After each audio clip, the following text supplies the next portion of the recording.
बच पारस की प्रचलित कथा के अनुसार बहुत समय पहले की बात है।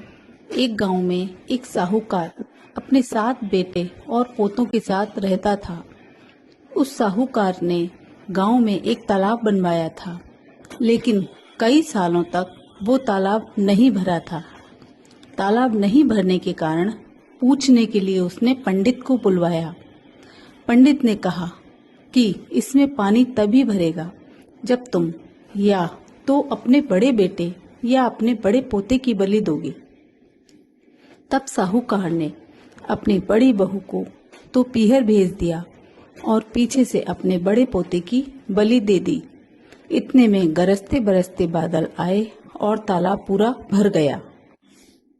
उसके बाद बच पारस आई और सभी ने कहा कि तालाब पूरा भर गया है, इसलिए पूजा करने चलो। साहूकार अपने परिवार के साथ तालाब की ओर पूजा करने गया। वह दासी से बोला, गेहूंला को पका लेना। साहूकार के कहे अनुसार गेहूंला से तात्पर्य गेहूं के धान से था। दासी समझ नहीं पाई। दरअसल गेहूंला गाय के बछड़े का भी नाम था। उसने गेहूंला को ही पका लिया। बड़े बेटे की पत्नी भी पीहर से तालाब पूजने आई थी। तालाब पूजने के बाद वह अपने बच्चों से प्यार करने लगी। तभी उसने बड़े बेटे के बारे में पूछा। तभी तालाब में से मिट्टी में लिपटा हुआ उसका बड़ा बेटा निकला और बोला, माँ, मुझे भी तो प्यार करो। तब सास बहू एक दूसरे को देखने लगी। सास ने बहू को बलि देने की सारी बात बता दी।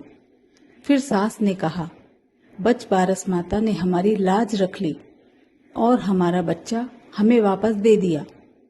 तालाब की पूजा करने के बाद जब वह वापस घर लौटी तो देखा बछड़ा नहीं था। साहूकार ने दासी से पूछा, बछड़ा कहाँ है? तो दासी ने कहा कि आपने ही तो उसे पकाने को कहा था। तभी साहूकार ने कहा, एक पाप तो अभी उतरा ही है, तुमने दूसरा पाप कर दिया।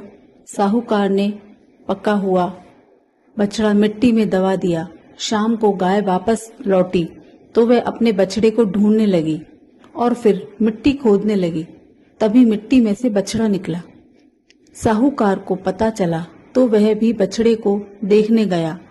उसने देखा कि बछड़ा गाय का दूध पीने में व्यस्त था। तब साहूकार ने पूरे गांव में यह बात फैलाई कि हर बेटी की माँ को बच बारस का व्रत करना चाहिए।